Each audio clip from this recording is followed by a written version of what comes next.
Hi, it's Joy. It's my pleasure to participate in the Whimsy Stamps Patriotic Hop and Giveaway. Throughout the hop, each team member is sharing a project featuring the Whimsy Stamps military die set. Please remember, this is a hashtag-driven hop, and you must click on the hashtag in the title to find all of the participating channels. I have a list of the participants in the description box below with the links to their channels if that helps. So obviously, this is a patriotic hop and giveaway. So I want to take a second and thank all of the service men and women who have served and are serving the country, as well as their families. For my project today, I stamped the Flagworks red rubber stamp in London Fog Memento ink for a somewhat quote-unquote no-line coloring.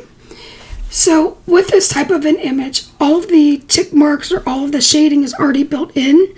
So if you are not a colorist, you could use one color of red, one color of blue, and you would have an awesome card because the artist already drew those in. So I am going to show you an example of that, but you know me, I'm going to add more colors because I like to color. It's kind of what I do. So for the dark stripes, which would be red in this case, I used an R24, which is my lightest Copic color. And again, you would only have to use this color or an R46 if you didn't want to do any of the shading.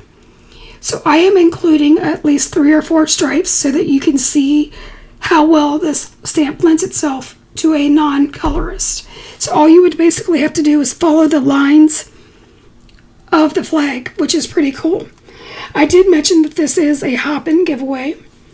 So this contest ends on May 29th at 11:59 Eastern Time. We will announce the winner on Wednesday, May 31st on the Whimsy Stamps channel, so be sure to go back to Whimsy Stamps. If I remember, I will also put it in the description box of this after it closes. And you will need to email Whimsy. All of the legal jargon will be listed in the description box below, but the prize will be a $100 gift card to Whimsy Stamps, which is pretty darn cool, right? So I am continuing my coloring. I have not sped this up at all yet for this red stripe, just so that you can see how easy this is. I love the stamp set just for this reason, so that you don't have to work so hard. Now, like I said, did continue to shade because that's what I like to do.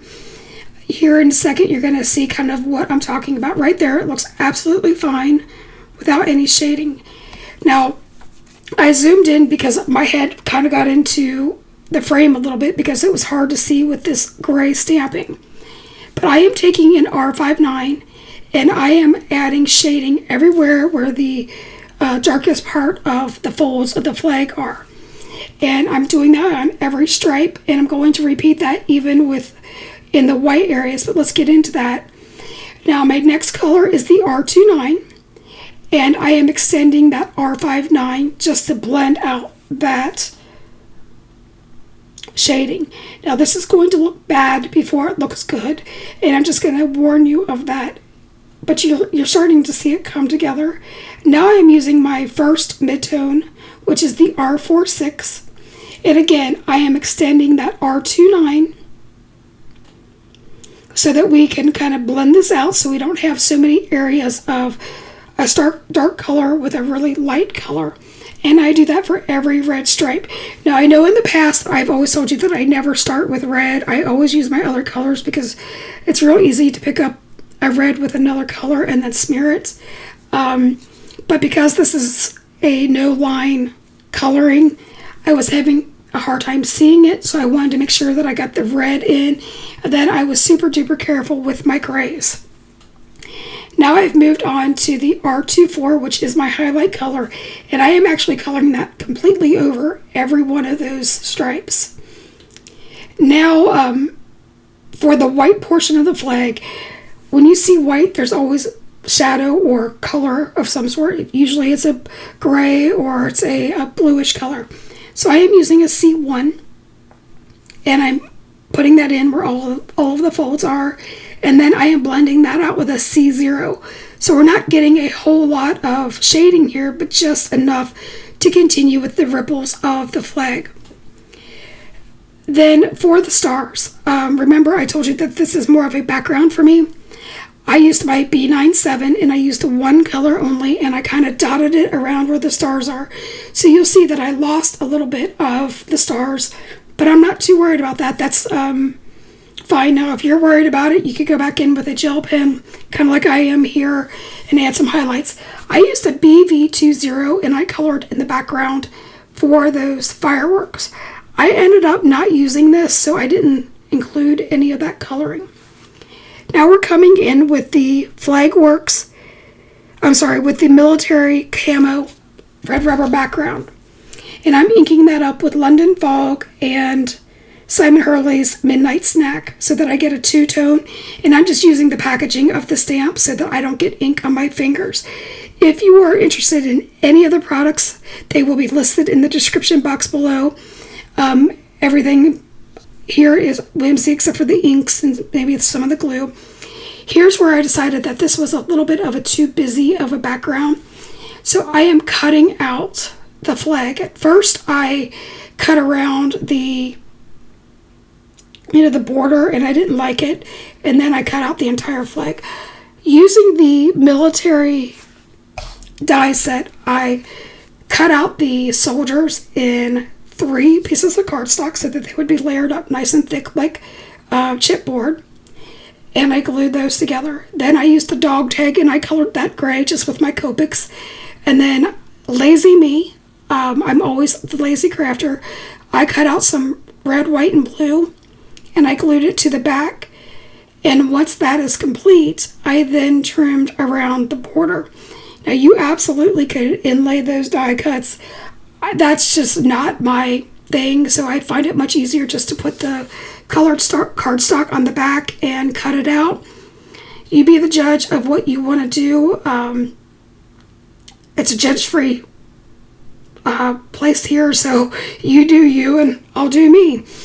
But I find that it's the easiest with those detail scissors. And then finally, once that is complete, I come in with some black twine and I just thread that through the whole of the dog tag just so that I have a little bit of embellishment, because I didn't put a whole lot of embellishment on this card, as you probably can tell. I then applied the panel. I popped it up with 3D foam pads and then I put it on a black card base, and that's what you're seeing me do here. And I just like to have a little bit of a black border. That's kind of my tried or true design element. Here's the flag. I also popped that up with foam tape. Now I'm showing you there that the soldier that's hanging off of the flag, I popped up on 2 pieces of foam tape so that it would be the same elevation as the others. And then I take the USA dog tag and I put that kind of behind the flag. And then I use a few of those stars just to adorn it. Like I said, not a whole lot of embellishment, but I still have to be true to myself. So I do come in with a Wink Stella pen. Gosh, I haven't used this forever, but I applied that to the stars and to the USA just to give it a little bit of glitters. I figured that every military person would love to have a little bit of shimmer and shine just like we do, right? I mean, a lot of us crafters are veterans or married to veterans, and we all like glitter, right? So anyway, here is a final look at my card. I really do appreciate everybody that has served, and be sure to hop along with us. Thanks so much. Until next time, keep crafting. Bye-bye, friends.